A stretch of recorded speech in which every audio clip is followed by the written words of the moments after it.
नमस्कार मेरे साथियों, आइए हम लेके चल रहे हैं सास और बहू का झगड़ा। इस कहानी को ज़रूर पूरा देखना और आगे के लिए शेयर करना। आ जाइए मेरे प्रिय साथियों, आप हमारे देहाती अनमोल कहानी यूट्यूब चैनल पे आप नए हैं तो हमारे यूट्यूब चैनल को सब्सक्राइब, लाइक, शेयर अवश्य कर लेना, जैसे कि आप हमारे यूट्यूब चैनल की कहानी व लीला सुनेंगे। तो आइए हम चलते हैं आगे, ज़्यादा टाइम नहीं लगाएंगे। बहुत अच्छी कहानी है, कहानी को ज़रूर सुनना और हो सकता है तो आगे के लिए शेयर करना और अपने जीवन में उतारना, आपको कुछ ना कुछ नया मिलेगा। चलो चलते हैं। एक गांव में कहीं से एक संत जी आ गए। संत जी अपना प्रवचन दे रहे थे, सत्संग कर रहे थे, लोगों के बीच में बैठे हुए। तो उसी गांव में एक सास और बहू में बहुत झगड़ा होता था। सास बहू की लड़ाई होती रहती थी और सास बहू में कभी प्रेम से नहीं रहती थी, नहीं कभी उनमें प्रेम रहता था।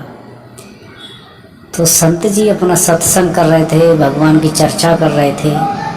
तो वहीं पर आकर के वो बहू संत जी के पास बैठ कर के रोने लगी और कहने लगी, हे मेरे प्रभु, हे मेरे संत जी भगवान, मुझे एक बात बता दीजिए। मेरी सासू माँ मुझसे बहुत लड़ती हैं, मुझसे बहुत अपशब्द बोलती हैं, कभी मेरी उनसे बनती नहीं है, मैं क्या करूं, बताइए संत जी। तो संत जी ने अपना दिमाग दौड़ाया और दिमाग चलाया और कहा, बेटी, हम आपको एक उपाय बताएंगे, उस उपाय को आप कर लो तो आपकी लड़ाई बंद हो जाएगी और आपका सास बहू का प्रेम हो जाएगा और दोनों माँ और बेटी की तरह रहोगी।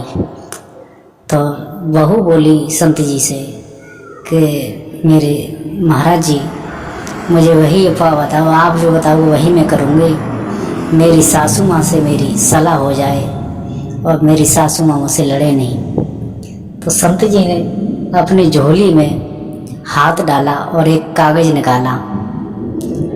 कागज को गुड़मुड़ी करके और बहू के हाथ में पकड़ा दिया और कहा, बेटी, इस कागज को ले जाइए, इसे खोल के मत देखना।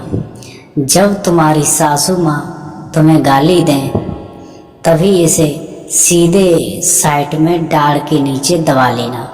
जब तेरी सासू माँ ज़्यादा तेजी से लड़े तो जैसी लड़े तैसी तू अपने डाढ़ को तेज दबा लेना, मुँह खोलना मत। जब खोल देगी तो मेरे बस की बात नहीं है। तो स्वामी जी की बात सुन करके स्वामी जी का जो पर्चा दिया था, यानी एक तरह का उसके लिए तो प्रसाद था, और स्वामी जी का आशीर्वाद लेके उनका एक कागज का टुकड़ा लेकर के वो बहू अपने घर चली गई और जा करके रहने लगी।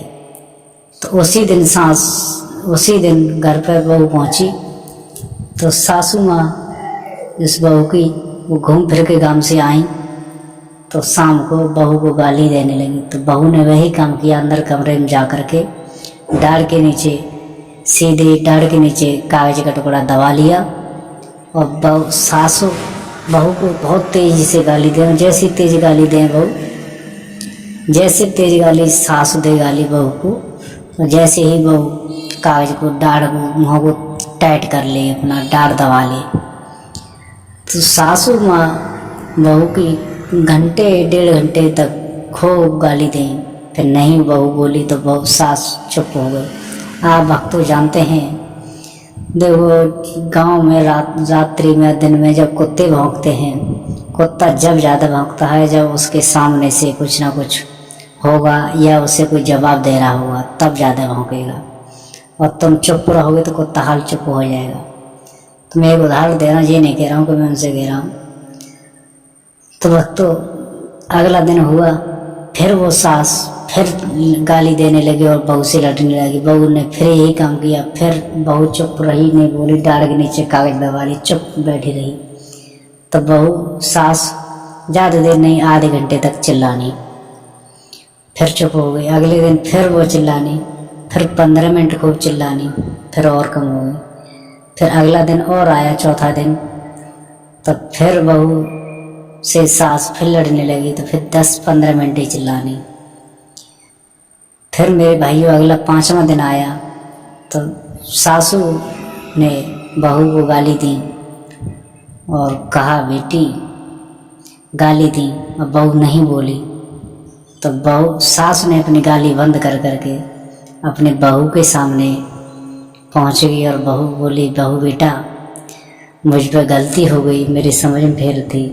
आज से तू मेरी बहू नहीं है, आज से तू मेरी बेटी है, मैं तेरी माँ हूँ। मेरे घर में मेरी बेटी थी तो मैं अपनी बेटी को गाली देती रहती, पर मेरी बेटी मुझे जवाब नहीं देती थी। तो वही हिसाब तुम्हारा है बेटी, आज से मेरी बहू नहीं तुम बेटी हो और मैं तुम्हारी माँ हूँ, आज से वो नहीं हुआ। तो भक्तों, इस कहानी से सीख हम आपको ये बता रहे हैं संत जी की भाषा में, यानी संत जी ने अपने संत प्रवचन कर रहे थे, प्रवचन से अपना जैसा कुछ दिया प्रसाद बहू को, वो बहू मान गई। और देखो चुप रहने में सब कुछ होता है, चुप आप रहोगे, कम बात करोगे तो आपकी लोग इज्जत करेंगे, आपको लोग सम्मान देंगे। जो लोग चुप रहते हैं वो सामने वाले को गिरा लेते हैं। इसलिए हमेशा सोच और समझ के बात करनी चाहिए और बहू और सास को बड़ा प्रेम से रहना चाहिए। बहू को सास के सामने बोलना नहीं चाहिए और सास को भी सोच समझ के बहू से बात करनी चाहिए। अगर इसमें कोई गलती हो इस दास को माफ़ कर देना। फिर मिलेंगे अगली वीडियो में। जय श्री राधे, जय श्री कृष्णा।